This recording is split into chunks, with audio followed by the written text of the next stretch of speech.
Bien, bonjour, heureux de vous retrouver pour ce troisième numéro du musée déconfiné, consacré de nouveau à l'art pompier. Vous vous souvenez, dans une première vidéo que j'ai réalisée il y a longtemps maintenant, nous nous étions intéressés à l'apparition du terme, donc d'art pompier, et à ce qu'il recouvre. Nous avions aussi présenté les différentes caractéristiques du style pompier. Aujourd'hui, il s'agit d'étudier les différentes tendances de ce courant en explorant les sujets abordés par ces peintres. On débutera donc par une tendance forte de l'art pompier, qu'est sa propension au spectaculaire. Nous l'avons évoqué précédemment, l'art pompier s'inscrit dans un contexte concurrentiel extrême, donc qui oblige les artistes à se distinguer. Alors, se distinguer, que ce soit par les formats, par les compositions chargées de centaines de personnages, les points de vue toujours plus insolites, tous les moyens finalement sont bons pour se faire remarquer. Mais parfois cette recherche de spectaculaire parvient à produire des œuvres qu'on peut qualifier quand même de remarquables, comme cette œuvre d'Édouard Detaille qui s'intitule Le Rêve, réalisée en 1880, et qui mesure 3 mètres sur 4, conservée au musée d'Orsay. Alors, Édouard de Taille, c'est un artiste qui est spécialisé, comme son ami de Neuville, dans la peinture militaire. Il va célébrer donc les glorieux vaincus de 1870-1871. Ce grand tableau, présenté au salon de 1888, est en fait une prise de position politique directe. Il illustre ici les idées boulangistes de revanche qui sont à leur apogée à cette époque. Ici, on voit de jeunes conscrits aux manœuvres, probablement en Champagne, qui sont endormis sur le sol et qui rêvent à la revanche future. Rêves qui se matérialisent, vous le voyez, dans le ciel, où les nuages dessinent des fantômes, des soldats victorieux de la Révolution et de l'Empire, et qui se taillent véritablement la part du lion, mais ne sont pas oubliés non plus leurs camarades de la Restauration. Donc ici, le spectaculaire, il se manifeste par le format, évidemment, je vous l'ai dit, 3 mètres sur 4, donc c'est une peinture d'histoire monumentale. Il se manifeste aussi par la profondeur de champ, vous voyez, matérialisée par l'alignement ininterrompu de baïonnettes, par le nombre de personnages aussi, mais encore par les couleurs, et enfin le parti pris ouvertement politique, choisi donc par Édouard de Taille dans cette œuvre. Donc tous les éléments ici sont finalement associés pour produire cet effet de spectaculaire, presque d'aspiration dans le tableau, ne laissant évidemment aucun spectateur de marbre. Ici on est impressionné par les moyens déployés pour produire cette composition spectaculaire. Donc cette recherche de spectaculaire passe aussi par une tendance au macabre, au morbide. À la suite des peintres romantiques, qui s'adonnaient souvent à une peinture très sombre, les peintres pompiers s'attaquent aussi à des sujets très lourds et peuvent aller parfois très loin, entraînant une forme de surenchère aussi dans le macabre. Encore une fois, il s'agit de démontrer sa science de la composition à travers des mises en scène complexes, peuplées de dizaines de personnages, comme autant finalement de figurants d'un péplum contemporain. Alors voici un exemple avec cette œuvre de Léon François Commère. C'est un artiste donc là aussi académique, qui est né en 1850, qui meurt en 1916. Alors c'est une œuvre qui est présentée en 1911 et qui s'intitule Le Déluge. Celui-ci donc est un thème évidemment traditionnel, biblique, et traité de manière extrêmement spectaculaire. Alors la composition peut rappeler le radeau de la Méduse de Géricault, même si ici le radeau est le sommet d'une montagne. Le thème du naufrage est présenté de manière extrêmement macabre, sombre. Les morts, les vivants, les blessés cohabitent avec les animaux. L'espoir est complètement absent de l'histoire, la fuite semble impossible. La composition pyramidale consiste en un amas de chair luisante provoqué par le ruissellement, vous voyez, incessant de la pluie, et l'éclat des carnations est renforcé par l'obscurité sépulcrale du fond. La peinture pompière n'est donc pas toujours douceâtre, légère, mais se complaît parfois aussi dans la représentation du macabre, voire du scabreux. Alors je vais vous présenter un autre exemple. Alors c'est une œuvre, attention, qui est un petit peu choquante. C'est une œuvre d'un artiste qui s'appelle Henri Regnault.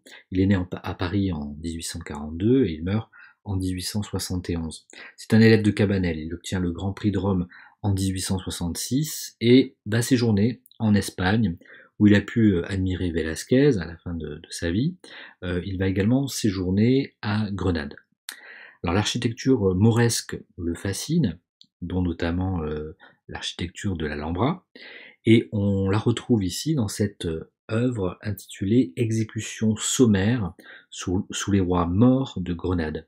C'est une œuvre qui est impressionnante aussi, hein, puisqu'elle mesure 3 mètres sur 1 mètre 43, elle est conservée au musée d'Orsay.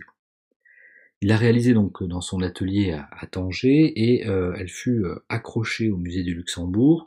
On dit que les gens furent si bouleversés par son horrible réalisme qu'ils furent pris de malaise. Donc, toute sa production n'est pas d'une si grande violence, hein, mais cette œuvre démontre la fascination des artistes de cette époque et du public pour les thèmes morbides. La composition d'Henri Regnault s'appuie, vous voyez, sur la verticale puissante du bourreau qui, avec indifférence, essuie la lame de son épée. L'horreur provient évidemment de cette tête qui a dévalé les marches du palais, dont la magnificence visible à l'arrière-plan contraste avec l'image terrible du premier plan. On rencontre aussi, dans la peinture académique de la fin du XIXe siècle, une prédilection pour des thèmes qui vont plutôt, eux, arracher les larmes aux yeux des spectateurs. Le thème des enfants des rues, notamment, de la pauvreté, de la misère, de la déchéance, de l'injustice, est fréquemment mis en scène sur les murs du salon. Un exemple, alors, de grande qualité, hein, que vous avez sous les yeux, c'est une œuvre de Jules Bastien Lepage. C'est un artiste qui est né en 1848 et qui meurt en 1884. Cette œuvre s'intitule Le petit colporteur endormi, réalisée en 1882, une œuvre dont le format est relativement réduit, 109 sur 103 cm, et qui est conservée au musée Jules Bastien Lepage à Montmédy. Alors la technique, la composition, l'expression aussi de cet enfant endormi sont assez bluffantes. Les détails des souliers, des accrocs dans les vêtements, la saleté, insistent sur le sort tragique des enfants des rues au XIXe siècle. Ici, le regard est tendre et compatissant et participe aussi donc à un phénomène justement de prise de conscience sur le sort de ces enfants des rues à la fin de ce siècle. Voici un autre exemple très différent, mais qui s'inscrit aussi dans cette tendance quand même au sentimentalisme. Voici donc une petite mendiante, réalisée par William Bouguereau. C'est une œuvre de 1880. Cet artiste qui est né à La Rochelle en 1825 et qui meurt en 1905 est l'un des plus grands représentants de la peinture académique de cette époque. Il est très fidèle à la tradition et sa technique est irréprochable.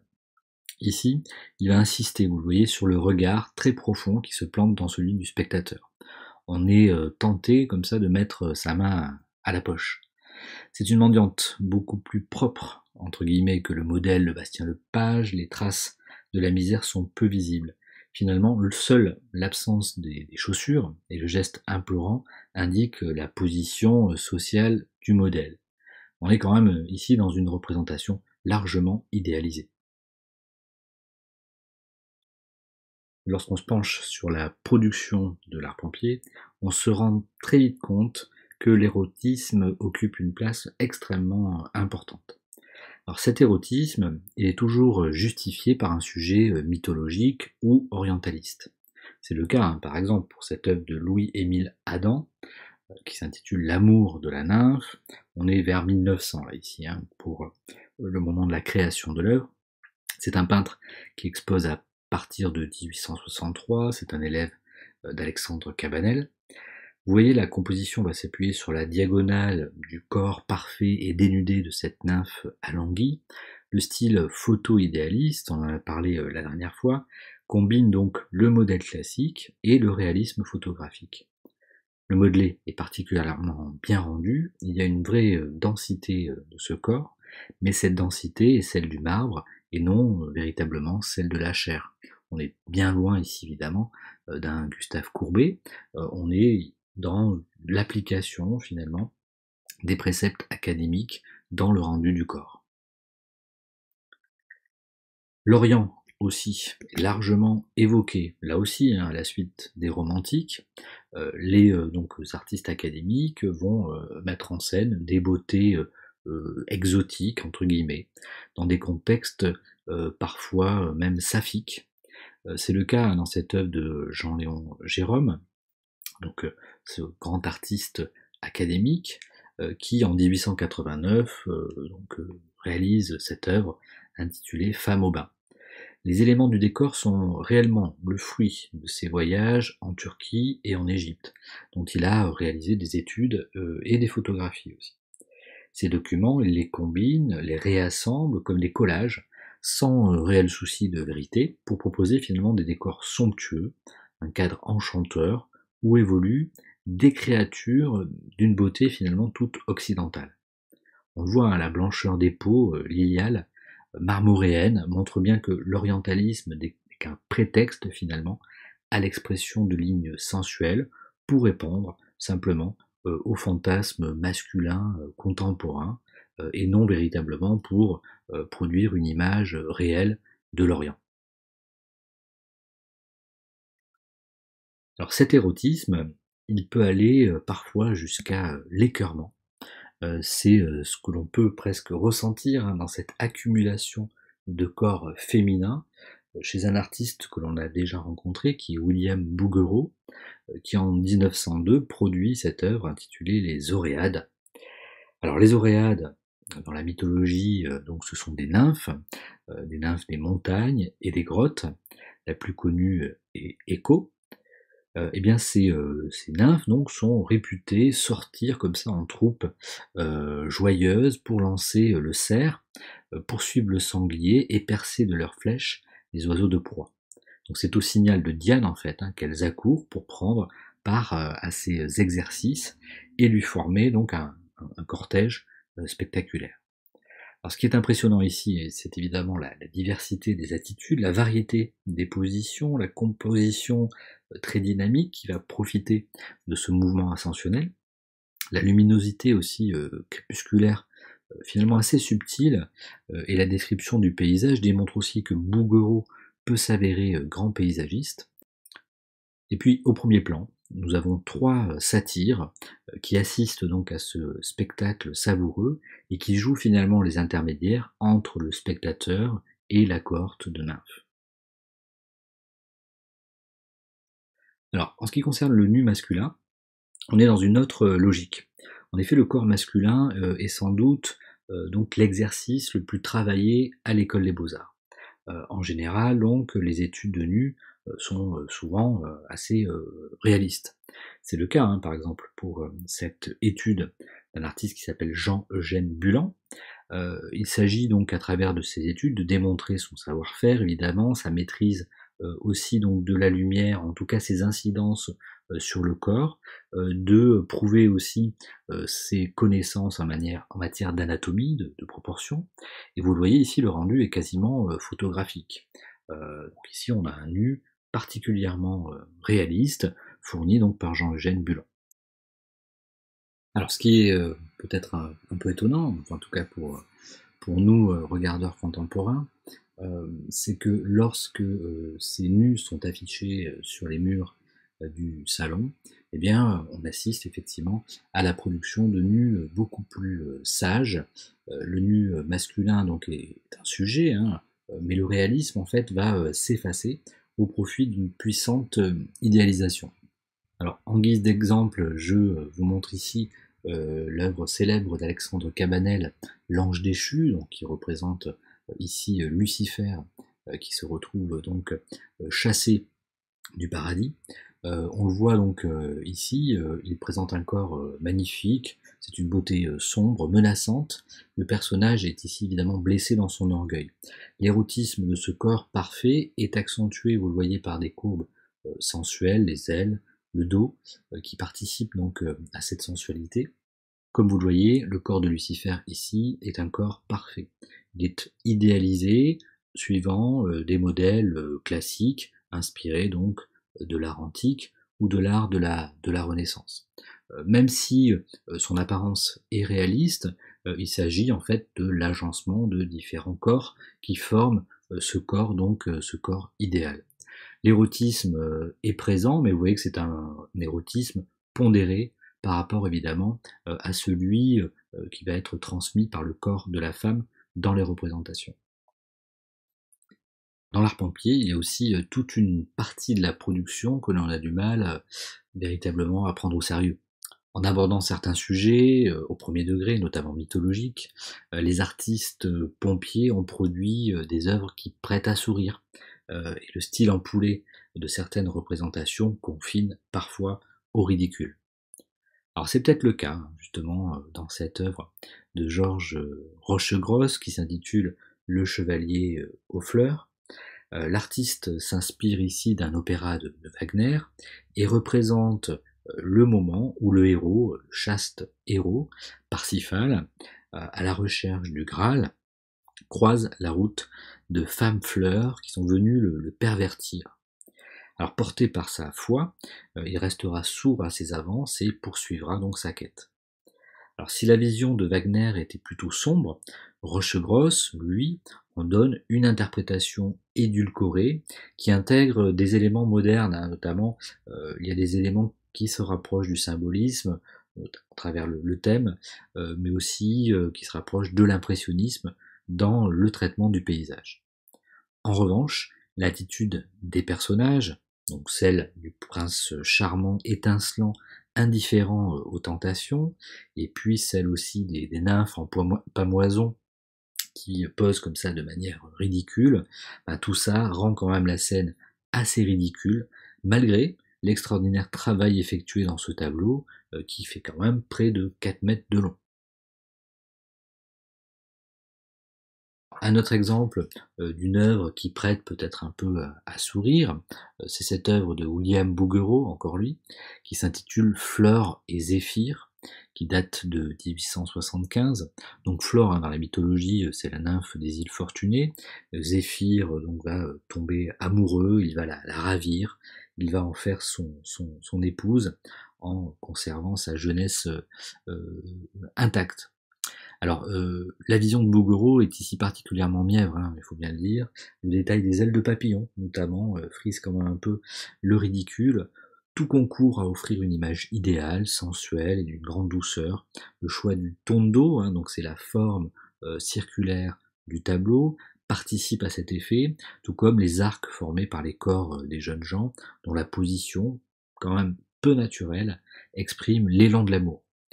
La technique hyper précise de Bouguereau et le processus d'idéalisation se rapprochent de la peinture classique italienne du XVIIe siècle, mais on est quand même au XIXe siècle, de l'eau a coulé sur les ponts, et c'est vrai que la représentation de Bouguereau ici confine là encore un peu au ridicule.